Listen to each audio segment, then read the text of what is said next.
a kid-friendly version of the Hanukkah story by Rabbi Sarah Y. Sapadin. Long ago, before even our grandparents' grandparents' were alive, the land of Israel was ruled by a wicked king named Antiochus Epiphanes. King Antiochus counted many Jews among his subjects, and just like so many of us today, our Jewish ancestors lived their lives according to Jewish custom and tradition. Like us, they celebrated Shabbat and marked the festivals of Passover, Sukkot, and Shavuot. Unlike us, though, our Jewish ancestors worshipped at the ancient temple in the city of Jerusalem. This temple was the holiest of holy places, the center of Jewish life. But King Antiochus did not want to rule over a nation of many religions and many cultures.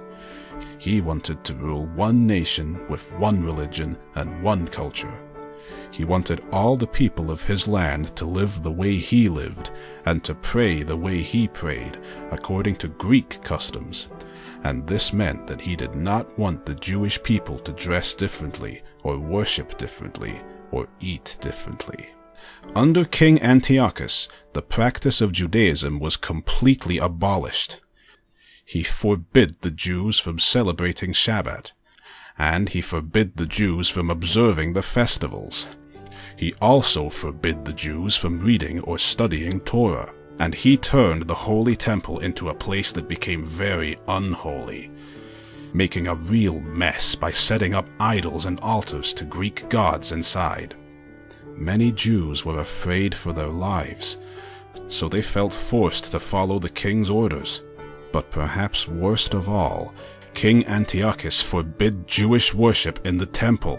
But one group of brave souls decided that they would not submit to the king.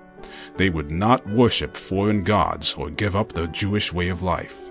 This group was called the Maccabees, and they were determined to take back their temple and defend their religious freedom. The Maccabees were led at first by a man named Mattathias, and then, later, by his son Judah. Compared with the king's army, they were small in number, but they were mighty in spirit. With faith and relentless determination as their guides, the Maccabees won a stunning victory over the king's army. They fought hard, and, against all odds, they won. The Maccabees successfully took back the temple from King Antiochus, but they were heartbroken to discover that the king had not taken care of their holy space.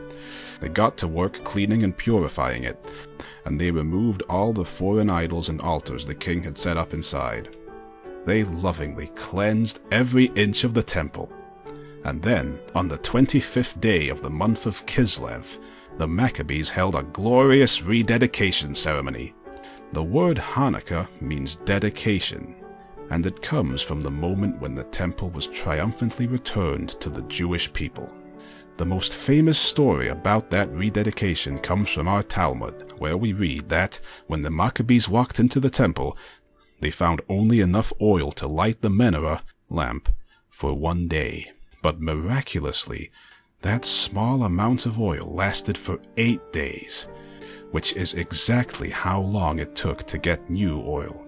Today, our celebration of Hanukkah lasts 8 days in honor of the miracles that occurred so many years ago. We light 8 candles on the Hanukkah, 1 candle the first night, 2 the second night, and so on. And we eat latkes, potato pancakes, and other foods fried in oil. We spin the dreidel, whose letters remind us, Nes Gadoya Haya Sham.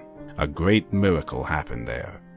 We give and receive chocolate geit, coins, and often exchange gifts too.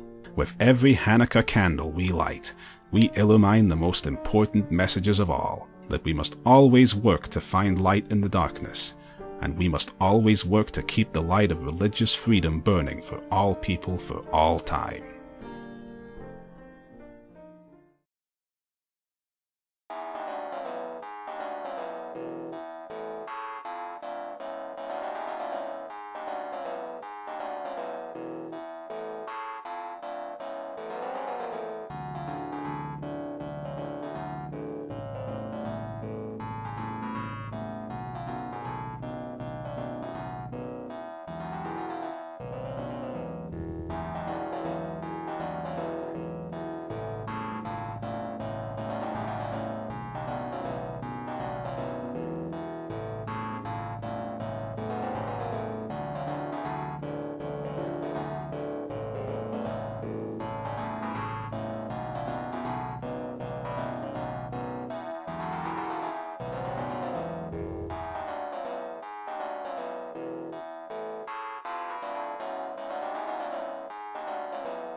Commandment number 2.